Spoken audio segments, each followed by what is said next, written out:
ሰላም ጤና ይስጥልን የሐሳብ ዴሊ ቤተሰቦቻችን በዛሬው ይዘንላችሁ የመጣነው ዓለምን ያጥለቀለቀ የመጣው ዘረኝነት እጅግ አሳፋሪ ወደ ተባለ እልቂት ያመራ ይገኛል። ዘረኝነት ጎጠኝነት አሁን ዓለም አቀፍ ስጋት ሆነዋል። ከአፍሪካ እስከ አውሮፓ ከመካከለኛው ምስራቅ እስከ ምዕራቡ ዓለም በፍጥነት እንደ ሰደድ እሳት እየተስፋፋ የመጣው ስደተኞችን ጠልነት በቆዳ ቀለም ለይቶ ማግለል አሁን አሳሳቢ የሚባል ደረጃ ላይ ደርሷል። የፖለቲካ መሪዎች ተወዳዳሪዎች አሁን ለምርጫ ቅስቀሳ አልፎ አልፎም እየተጠቀሙበት መጥቷል። አሁን የመንግስታት ችግር እየሆነ መጥቷል። ለመፎካከሪያ አጀንዳነትም እያቀረቡት ነው። ሰብአዊነት አሁን በመንጋዊ አስተሳሰብ እየተገለበጠ ይገኛል። ስደተኞችን መቀበል የሀገሮች ኩራት ነበረ። የለጋስነት የአቃፊነት ባህል ተደርጎም ይወሰድ ነበር።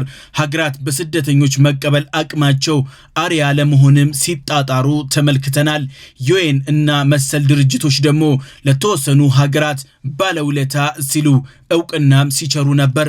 ስደተኞችን መቀበል አሁን ባህልነቱ እያበቃ መጥቷል።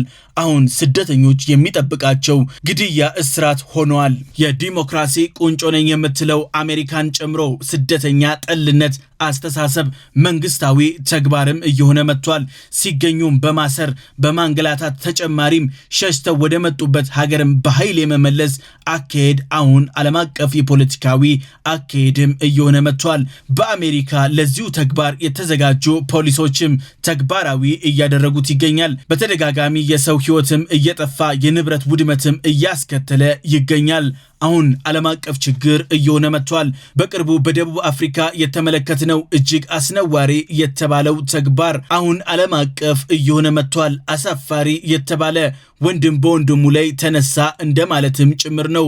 ሀገራትን እየጠቀሱ ጎራ ተከፋፍለው በየከተማቸው ሲዋደቁ ተመልክተናል። እንግዳ ተቀባይነት አሁን ዋጋ ቢስ እየሆነ መጥቷል። ስደተኞች አሁን ላይ ሞት ተፈርዶባቸዋል። የተቸገሩ ለመፈናቀል የተገደዱ በኢኮኖሚም በፖለቲካም አሊያም በጦርነት ምክንያት ቀያቸውን ለቀው የሚሄዱ ሰዎች አሁን የባሰ አደጋ እየጠበቃቸው ይገኛል። መሸሸጊያ መጠጊያ ጥጋትም አጥተዋል። እንደሚታወቀው ማንም ሰው የሞቀ ቤቱን ጥሎ አይሄድም። ግን ነግበኔ የሚለው አስተሳሰብ አሁን ላይ ዋጋ እያጣ ይመስላል። አሁን ላይ ስደተኞችን ማሳደድ ራሱ ነባራዊ ሐቅም እየሆነ መጥቷል። የደቡብ አፍሪካ ጉዳይን ስንመለከት ጥቁርና ነጭ ተብሎ ተጀመረ። ይህ አካሄድ በዚህም አላበቃም። ጥቁር በጥቁር ላይ እንዲነሳም እየሆነ መጥቷል። ዘረኝነት በዚህ ዘመን ቦታ ባይኖረውም አሁንም የዓላማ ማስፈጸሚያ እየሆነ መጥቷል። የፖለቲከኞችም አጸያፊ ተግባራቸውንም ማከናወኒያ ዋና መሳሪያ አድርገውታል። የአውሮፓ ሀገራት አሁን በዚህ ችግር እየተናጡ ይገኛሉ። ስደተኞችን ከሀገራችን ለቀው ይውጡልን የሚል ተደጋጋሚ አመጽ፣ ሰላማዊ ሰልፎችንም ጭምር እየተመለከትን እንገኛለን። በእንግሊዝ በከፍተኛ ደረጃ በቅርቡ እየተባባሰ መጥቷል። ኖርዘርን አይላንድ አሁን በ48 ሰዓት ውስጥ ስደተኞች ለቀው ይውጡልን የማይሆን ከሆነ ግን እጅግ የከፋ ጉዳይ ያጋጥማል እያሉ ነው። ከተሞች እየነደዱ ነው። ፖሊሶችና የእሳት አደጋ ሰራተኞች ፊት ለፊት ተፋጠዋል። ስደተኛ ተቃዋሚዎች አሁን ጭንብል ለብሰው ፖሊሶቹ ላይ ድንጋይ እየወረወሩ ይገኛሉ። ጸቡ እየተስፋፋ ሄዷል። ቤት ለቤት በማንኳኳት ስደተኞች ካሉ አውጥተው እስከ መግደል ድረስ እየደረሱ ይገኛሉ። የስደተኞች ቤቶችና መኪኖች እየተነጠሉ እየተቃጠሉ ይገኛሉ። ሱቆቻቸውም እየተዘረፉ ነው። በተራ ስደተኛ እና በነዋሪዎች ጸብ የተጀመረው አሁን ሀገራዊ ቀውስ እየሆነ መጥቷል።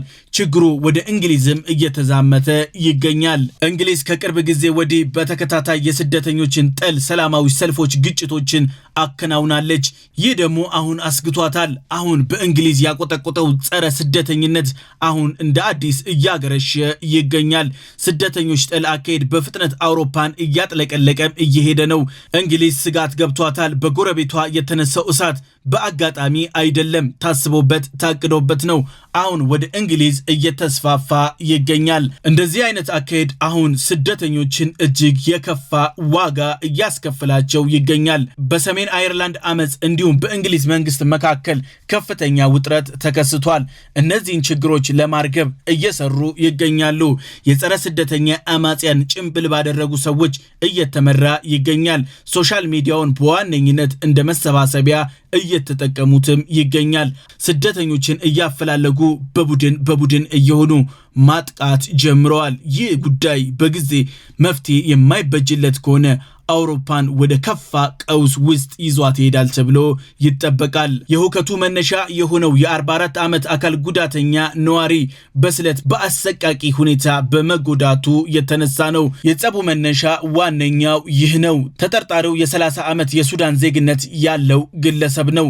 ጥገኝነት ጠያቂ ነው ተብሏል። ጉዳዩን በፍጥነት ያባባሰው ደግሞ የድርጊቱ ቪዲዮ በኢንተርኔት ላይ ከተለቀቀ በኋላ በፍጥነት በመዛመቱም ጭምር ነው። አድፍጠው ተቀምጠው የነበሩ የጸረ ስደተኞች ቡድኖች ጉዳዩን በማጋጋል የዘር ግጭት እንዲነሳ በዋነኝነት እሳቱን ለኩሰውታል። በሶሻል ሚዲያ በመውጣት ግጭትን እንደዚሁም እልቂትንም እየሰበኩ ይገኛሉ። በግጭቱ የተነሳ የስደተኞች መኖሪያ ቤት ተቃጥሏል፣ ካምፖች አልቀዋል፣ ትልልቅ የተባሉ አደባባዮች ተዘግቷል፣ መኪና ማቃጠልም ተጀምሯል። በዚህ በከፋ ግጭት ከ16 በላይ ተቃዋሚዎች ተገለዋል። ከ12 በላይ ፖሊሶች ከባድ ጉዳት ደርሶባቸዋል። ግጭቱ ግን እስካሁን ድረስ ሊበርድ ፈጽሞ አልቻለም። በእንግሊዝ ኬር ስታርመር እንዲሁም የሰሜን አየርላንድ ባለስልጣናት ጥቃቱንና ግጭቱን በጽኑ እያወገዙት ይገኛሉ። ሰላም እንዲሆንም እየተማጸኑ ይገኛሉ። በዚህ ግጭት የተነሳ በህጋዊ መንገድ ነዋሪ የነበሩትም ከጥቃቱም አላመለጡም። ከኬንያ የመጡ ነርሶች፣ ከዩክሬን በጦርነት ምክንያት የተሰደዱ ስደተኞች፣ ከህንድ የመጡ ባለሙያዎች ሙሉ በሙሉ የጸረ ስደተኞቹ ጥቃት ሰለባ እየሆኑ መጥተዋል። አሁን መንግስታቶች ተጨንቀዋል። ይህ ጉዳይ በፍጥነት እልባት የማይገኝለት ከሆነ እየከፋ ይሄዳል ተብሏል። የጸረ ስደተኞች ጥያቄን በሚዛን ስንመለከተው ዓላማው ዘረኝነት መሆኑ ግልጽ እየሆነ መጥቷል። የህዝብ ብዛቷን ስንመለከት የሰሜን አየርላንድ በአጠቃላይ 1.93 ሚሊዮን ብቻ ናቸው። ጥገኝነት የጠየቁት ደግሞ ከ2000 የማይበልጡ ሰዎች ናቸው። በዚህም የተነሳ ያን ያክል የተባለ ለውጥ ማምጣት አይችሉም። የጸረ ስደተኞች ቡድን ግን በተደጋጋሚ የሚያነሱት ይህንን ነው። የሥራ ዕድልን እያጠበቡብን ይገኛሉ። የቤት እጥረትንም እየፈጠሩብን ነው። ወረሩን እያሉ ነው። 1.93 ሚሊዮን እንዴት 2000 ይወረዋል? ይህንን በንጽጽር ስንመለከተው የሰማይና የምድር ነው። ንጽጽሩን ደግሞ በቁጥር ስናስቀምጠው ይህንን ይመስላል። በአጠቃላይ ከመቶኛ ስናሰላው ከ3% ያነሰ ነው። ከ3% ያነሰው እንዴት በመቶኛው ላይ ተጽዕኖ ግዙፍ ይሆናል? ይህ እልም ድርግም ያለ የዘረኝነት ጉዳይ ብቻ ነው። በአሁኑ ወቅት በቆዳ ቀለም ብቻ ብዙሃን ለጥቃት እየተዳረጉ ነው፣ ኢላማም እየሆኑ ነው። በሀገሪቷ ውስጥ ያሉ አብዛኛዎቹ ስደተኞች ነርስ፣ ሐኪም እንዲሁም የኮምፒውተር ባለሙያዎች ናቸው። በመንግስት ድጎማ የሚኖሩት እጅግ አነስተኛ የሚባሉ ናቸው። አሁን አውሮፓውያኖች የተነሱት በአገልጋዮቻቸው ላይ ነው እንደማለትም ጭምር ነው። የጸረ ስደተኛ እንቅስቃሴው ሰፊ ገጽታ ከጀርባው ይህንን ይዟል። አሁን በአደባባይ የሚታዩት እንደዚህ አይነት ግልጽና ነውረኝነትን የተላበሰ ዘረኝነትን ጠል ነው። ግን በየጊዜው በየጓዳው በየሰርቻው ግን ብዙ ስደተኞች ከፍተኛ ጫናን እያስተናገዱ ይገኛሉ። ህይወታቸውንም ጭምር እየከፈሉ ይገኛሉ። በአውሮፓ ምድር በጀርመን፣ በሃንጋሪ፣ በፈረንሳይ፣ በእንግሊዝ ከፍተኛ የተባለ ዘረኝነት እየተስተዋለ መጥቷል። የቀኝ ዘመን ፖለቲከኞች አሁን አጀንዳቸው ማድረግ ጀምረዋል። አውሮፓውያን ለዓመታት የውጭ ሀገር ስደተኞችን ቢቀበሉም አሁን አይናቹን ላፈር እያሉ መጥተዋል። እንደ ቤት፣ እንደ ትምህርት ቤት፣ እንደ ስራ እንዲሁም ማህበረሰባዊ መሰረተ ልማቶችን በበቂ ሁኔታ ባለማሟላታቸው የተነሳ ለቀውሱ አንደኛ መንስኤ ተደርጎም እየቀረበ ይገኛል።